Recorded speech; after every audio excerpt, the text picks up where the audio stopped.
So, today we're going to talk about our words, but I want to speak some encouraging words to those cadets that you saw up here before. The two that were in the middle, the two cadets themselves, they've only been playing in the band for 6 months. So they've come a long way, and I think they deserve a real round of applause. The new commanding officer is a friend of mine from way back when I was a cadet, Joe Richards, and he's taking over the squadron this fall for the first time. And the rest of their band is actually off practicing because they're going to be in the tattoo.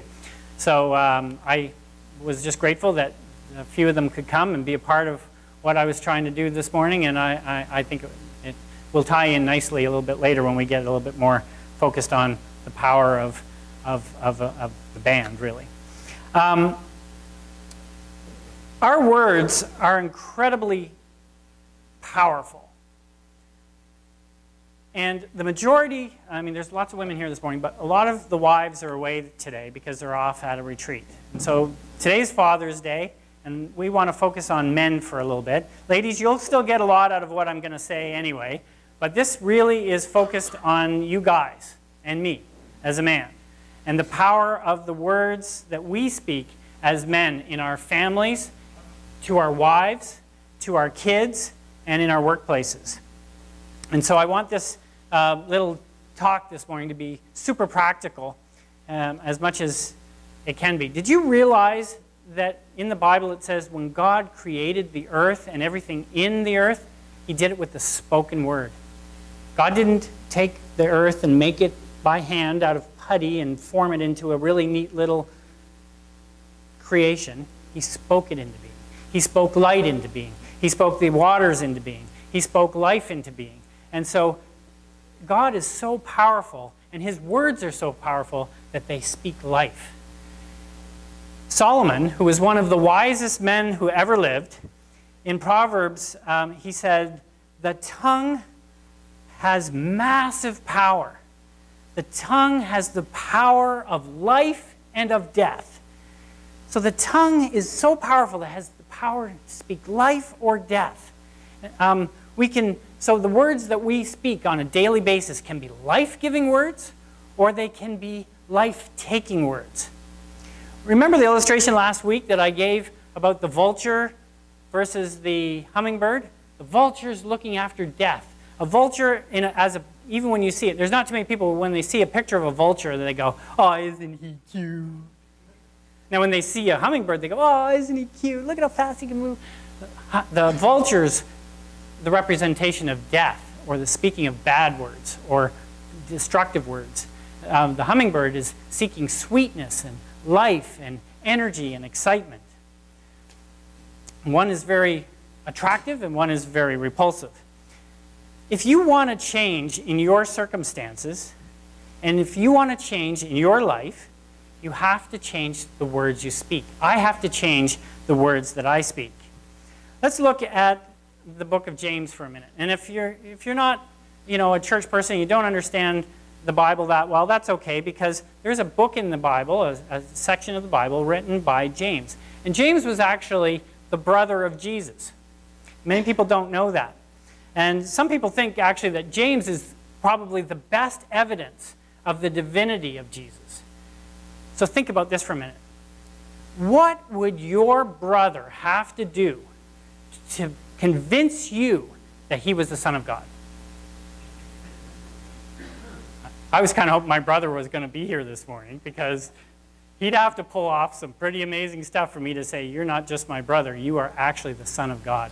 That's good enough evidence for me. If James believed that Jesus was who he said he was, and he was his physical brother, then what he's written in the Bible has to be taken pretty seriously, because it's pretty evident that Jesus was who he says he was. James speaks about the power of the tongue, about it being an instrument of our words. In James chapter 3, he says, "When we put bits into the mouth of horses to make them obey us, we can turn the entire animal just with that little bit." Or take ships as an example. Although they are very large and are driven by strong winds, they are steered by a very small rudder in comparison to the size of the ship. And it can help make that ship go where the pilot wants it to go. Likewise, the tongue is a small part of our body, but it makes great boasts, or it can make great speeches. Consider what a great forest is set on fire by a small spark. So our tongue is a small instrument that guides a lot of our life, and it manifests our thoughts, as I've already said before. And it manifests our thoughts either for good, so steering our life or steering others around us in a good direction, like a pilot steers a ship, or it can be for bad. It can be a spark that sets a fire off in your world. You know anybody who's ever spoken words in your presence or in a group of people where their words were so searing and so cutting that it just changed the entire dynamic of the room or even of relationships, sometimes for a short period, and maybe a word can be so piercing that it can change a relationship forever for the bad. A couple examples. You show me a marriage that is struggling, and I guarantee you that there will be an abundance of soul-cutting, harsh, negative words. You take a situation where you look at somebody who you don't like being around, I can pretty much guarantee you the reason you don't like being around is because their words are negative and they're life-taking words. They're not life-giving words. You look at somebody in your office place who you just don't enjoy being around because they're always so negative. It's because of not always their attitude, it's the words they speak out from that attitude that's so negative. On the other hand, if you look at a marriage that is healthy and you look at a couple and you say, they have a really great marriage, I can almost guarantee you it's because they speak words of life and words of encouragement to each other and they build each other up. If you look at friends and you see them getting along really, really well and you say, they have a really good friendship, well, it's because they build each other up and there's a lot of positive words. If you see a work environment that is very encouraging and wonderful to be in, why? Because there's a lot of encouragement there, a lot of life-giving words. James goes on to say in his book, he says, with the tongue we praise God, the Lord and Father, and with it we curse human beings who have been made by God in God's image. Out of the same mouth comes praise and cursing. And my brothers and sisters, this should not be. It's not supposed to be that way, but it is our reality, isn't it? Even for you, even for me, in one given day, one moment we can be saying words that are encouraging. We could even be thanking God for what the blessings are that we have in our life. And then later that day, we can be foul-mouthed, and we can be negative, and we can be cutting someone down. It's unlikely, I'm not going to ask you for a show of hands, but it's unlikely that there's a man sitting in this room that has never spoken a curse word. It's unlikely. I stand before you as a man who has said some words that I really regret. Sometimes they're just negatives and sometimes they're just straight out curse words. Why? Because the thoughts and the anger and the emotion that wells up in me comes out in horrible ways. It manifests through words that I've said. And I don't think there's too many of you sitting here that can't say that there wasn't a time that you did the same. And what does it do when we manifest our anger in those types of words? It crushes, it beats down, it does a lot of damage. And it's not good and it's not the way it should be. In Proverbs, Solomon, going back to Solomon, he says, the soothing tongue is a tree of life. It is life-giving. But on the other hand, a perverse tongue, it does what? It crushes the spirit. Life, death. Building up, crushing. I don't know how many of you have had your spirit crushed by life-taking words, but I can pretty much guarantee almost everybody in this room has had at one point somebody said something to them that struck straight to the core of their being. And it hurts. And it does damage. And it's hard to repair. It can be something really simple like, did you mean to do that to your hair? After you've spent a lot of time to get your hair done. Or it could be something like, how come it is that you're as old as you are and you're still not married? And you just want to go, get away from me. It's none of your business. But on the other hand, when you hear words that are like, you look great today. What you just did for me, that really encouraged me. You're an awesome wife. You're an awesome child. Those are words that really transform and turn things around for you. Because the last thing we want to hear is that you're pathetic, or that you don't measure up, or why can't you be better, or I never loved you anyway. The spirit-building words are, I'm so proud of you. I'm so glad that you're part of my life. I am so glad I married you. You've changed my life. You're such a good employee. Well, last week we did a little bit of a thought audit. Today we're going to do a little bit of a word audit. So on these little cards that are either on the seat or somewhere near you, I want on the back, I want you to take the card, and there should be a pen nearby. And I either want you to make a scale, a 1 to 10 scale, or I want you to just write down the number that most represents the way you think about the types of words you use. And we're going to look at it in 2 sections. The first one are the words that we speak to others. So before you write down a number, let me ask you this to get you kind of thinking. I wanted you to look at the words you speak to other people.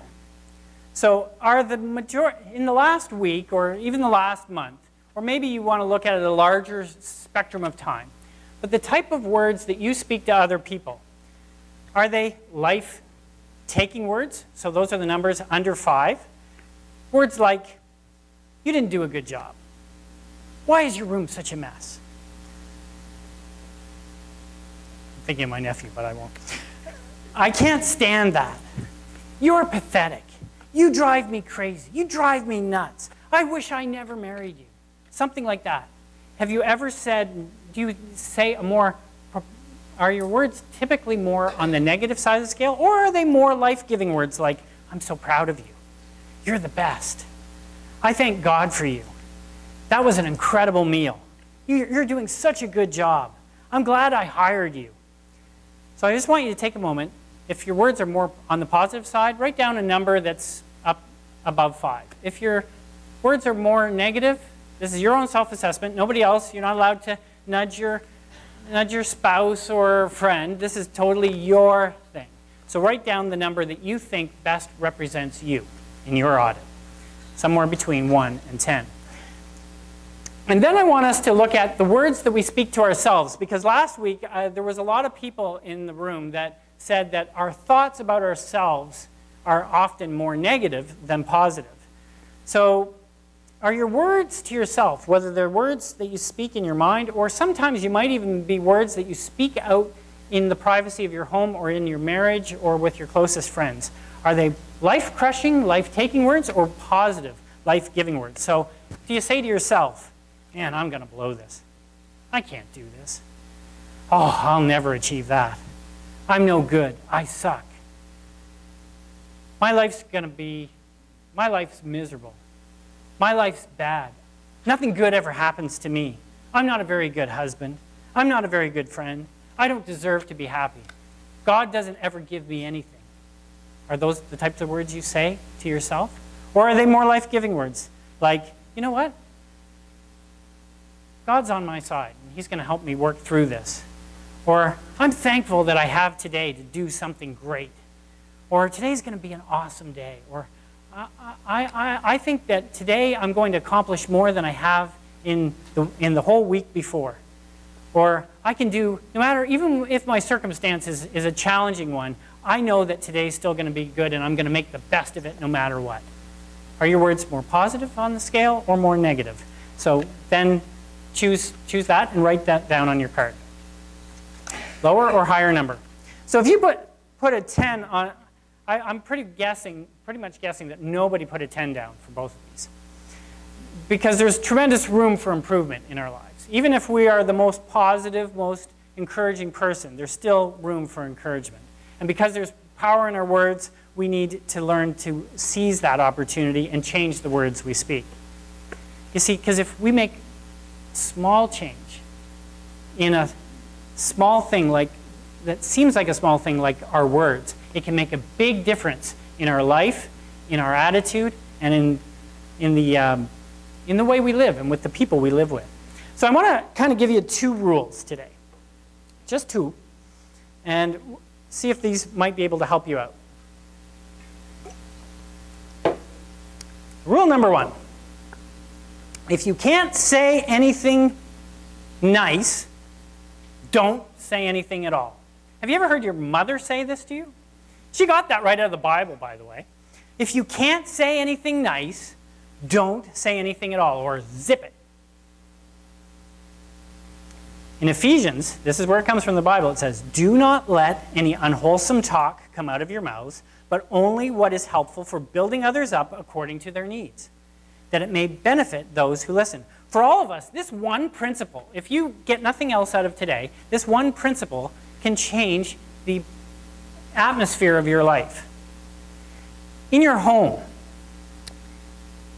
men, just imagine what your relationship would be like with your wife if all you ever did was speak words that built her up. Never any negative words, only things to encourage her and build her up. Would your marriage be different? Imagine your relationship with your children. If you spoke only words that built them up and poured into them positively and encouraged them and helped them to develop into the young person that God created them to be, how different would your relationship be with your kids? Just imagine. Think about this, dads. I mean, this is where I got thinking. Imagine how different my teenage life would have been and how different my young adult life would have been if my father had have spoken words of positive encouragement, life-giving, life-building words into my life. I wouldn't have needed somebody like the Lances to speak words of encouragement and life-building into my life because I would have been getting it at home. Imagine how different you as a man or you as a woman would be today if you had received positive affirmation at home. Now, think about how you can change the destiny of your child if you speak words of encouragement and life and building up into them. Don't let the cycle of negativity that you experienced be transitioned or transposed onto your child. You have a choice. You have a chance to make a difference. Imagine how different your job environment would be, your workplace, if you didn't get yourself sucked into the negativity on the shop floor or in the office cafeteria or hallway. If whenever that happened, you were speaking words of, that would build people up instead of jumping on the negativity bandwagon. How different could your workplace look? Even this place is a church, right? How different could this church look? And how different could it feel if we spoke words of life and encouragement about each other and encouraged each other in our spiritual gifts and our attempts to try and do something to make a difference in this world? If we encouraged instead of criticized, or if we stopped gossiping and started to actually care about people and help push our church and our individuals and our leadership into the mission that God has called us to do. Just imagine how different things could be. Now, rule number 2, I'm going to spend a little bit more time on. If you think something good, say it. If you think something good, say it. This comes from the Bible too. Gracious words are honeycomb, sweet to the soul and healing to the bones. If you think something good, say it. Solomon doesn't say, if you think something, think good thoughts. Just think good thoughts. He says, if you think something good, manifest that out into sweet, good, honeycomb-like words. Because words are so powerful. When you think something good, you have to say it. You almost want to maybe try to make it a rule. Whenever you get in a situation, whenever you have that thought, wow, I'm so impressed with the way those cadets played today. I'm so impressed with the way, my wife made me breakfast this morning and I wasn't expecting it. Like, you need to start speaking it when it happens. Or if it's something that requires a text, send the text. If it requires an email, send an email. Of course, they didn't have texting and email back in Bible days, so I'm trying to make it applicable. If there's something positive you can say on Facebook or on Twitter, say it. So often, when we're in those sheltered social media places, we say things we would never say to somebody in person. Stop with the negativity, start with the positivity, and leave the negative behind, and make it a rule for yourself and myself that whenever I think something good about somebody, that I let them know. Don't keep it inside. Why hold back a blessing and encouragement to somebody when you have the power to speak life into them? Last week, as an example, Deb Beck came up to me. And I was really kind of, I always get nervous. You may not realize it, but when I'm speaking in front of people, I have this adrenaline thing going through me. And because of my low self-esteem, I always think my nature thinks I can't do this. She came up to me last week and she gave me a big hug and she says, "You're going to do great today." And that was the encouragement I needed just minutes before the service, that I thought, yeah, I can. So much so that, for those of you who were here last week, you realize I totally abandoned my notes, which I've never done before, because I felt that I was being led to speak whatever God was putting on my mind in that particular moment. Imagine if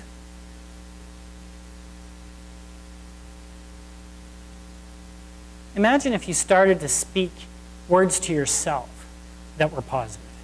If you started to say, "I can do this." I have to do this a lot. I'm very fortunate. I'm married to a woman who encourages me and blesses me and spurs me on in my career and in my job and in some of the crazy things that I take on. And I'm very, very blessed to have that. But I still, in my quiet, alone time, I have to say to myself, "I can do this. This is going to work out all right." I have to remind myself, and you need to remind yourself of who you are. Okay? My reality is that the negative pulls me in because I always want to go to the place where I think about how I can't do something. And I have to remind myself, I have to spend time looking at the Bible where God uses words to encourage me about what He's done for me and how He's created me to be on a mission and how He's created me to do things for His purposes. Not for my selfish purposes, but for His. I need to remind myself. I needed to do it this week. There's numerous times as I was getting ready to speak this week that the negativity would creep in and, "You're not going to do it. You're going to blow it." No, no, no. I have to stop that. You have to stop that. And if you don't have somebody around you who can verbally encourage you, you have to do it yourself. You can find those encouraging words in the Bible. You can find it through people who are in the small groups that we have here at Lifebridge. If we as a church started to take on that passion and make it a rule that we'll speak encouragement into each other, then when we get together in a gathering like this will be a healthy, loving, encouraging, we can do anything sort of place. And that's really what we need to, spend our time focusing on instead of trying to take things down. The best way that I can probably tie this together is if you would apply this one little phrase, whether you apply it verbally or you apply it mentally, when you speak, this little check phrase is about to rock your world and change the way you think and talk. That's how confident I am. I've been trying it for the whole week, and it is hard to do, but it makes big difference. If every time you say something with integrity, at the very end of it you can say, "And that's the way I want it." So, what you don't do is, in your marriage, "I'm so sick and tired of my marriage, it's probably going to end in divorce, and that's the way I want it." Seriously? "You get on my nerves. I wish I'd never married you, and that's the way I want it." Seriously? No. On a personal side, "I'm pathetic. I can't make a difference. I suck, and that's the way I want it." No. That's not who God created you to be. That's a lie. Don't buy into it.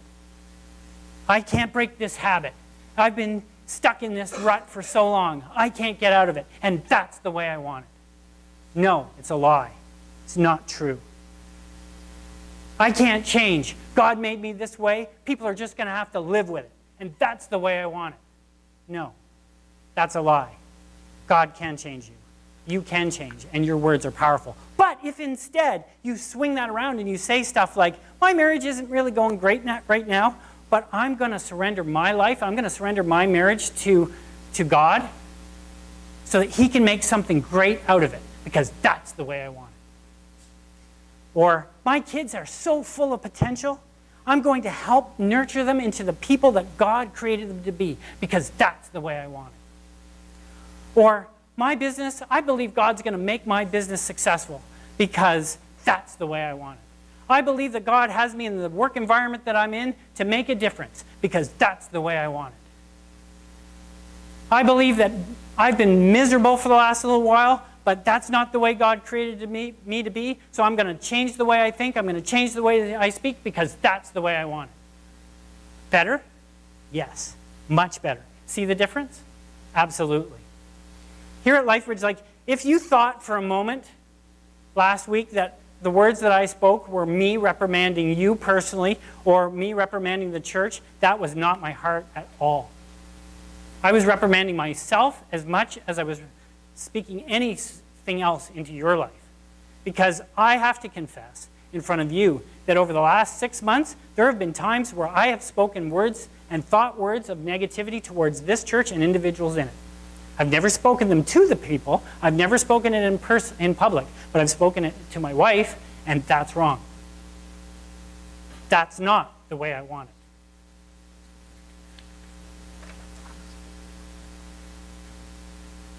Do you know what the purpose of a military band is? There is a reason these guys were here. Do you know what the purpose of a military band is? It is to keep everyone together, heading in the same direction, marching in sync as a totally unified unit. And the second thing is that after a victory, they celebrate with music. So with the band as a symbol, we can tie that to who we are, because we as a church, or we as individuals, we're on a mission. And the words that we speak are like the instruments of a band. When we speak together in praise or encouragement or mission going forward all in the same direction, then we're marching to the beat of the same drum. But if one of us is over here saying this and somebody else is over here saying that, then the notes of our words end up conflicting and we're not marching together at all and we're stumbling over each other. Actually, I didn't plan it this way, but the exit that happened was a perfect example, right? So 3 of them marched that way, 1 of them marched that way. Only because either he wasn't listening or he didn't hear.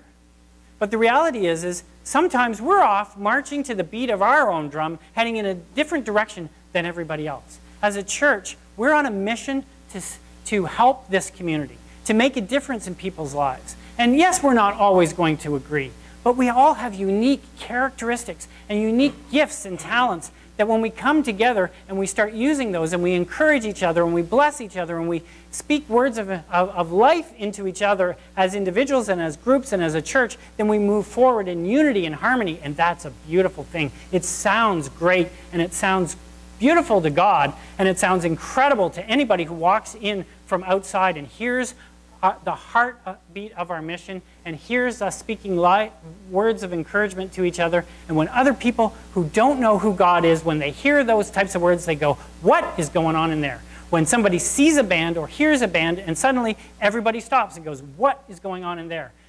This church can be that kind of a place where people go, what is going on in there? You as an individual, what is going on inside of you? Why are you so confident? Well, I'm confident because I'm speaking words of encouragement to myself. I'm speaking words of encouragement into my family. I'm speaking words of encouragement into my colleagues. I'm speaking words of encouragement into my friends. What a difference we could make. And you know what? When we start making a difference like that, then we have a victory. Then we have something to celebrate. And our voices become a beautiful song of praise. We as a church need to start praising together more. We need to start praying together more, that we're unified and that we're letting God lead us into whatever the next stage of our transition as a church community is. Do you think for a moment that God has no idea where this church is headed in His wisdom?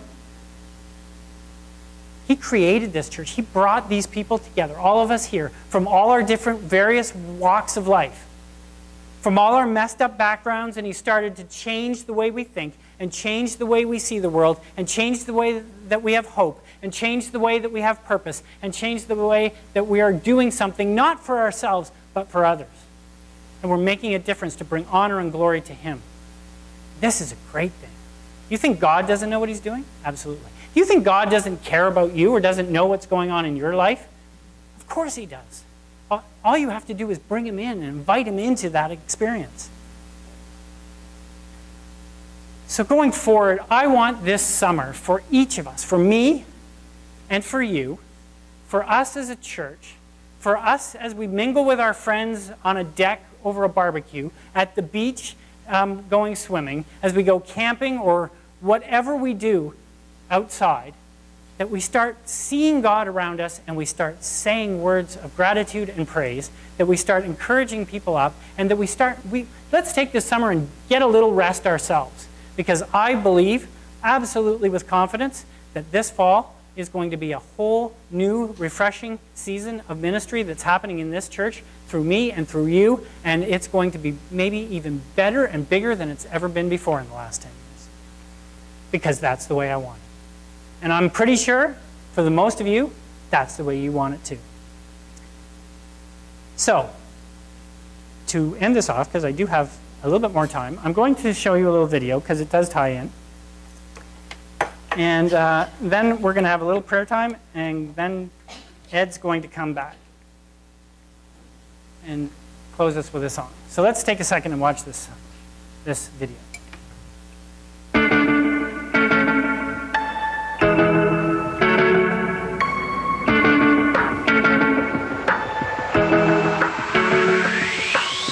Someday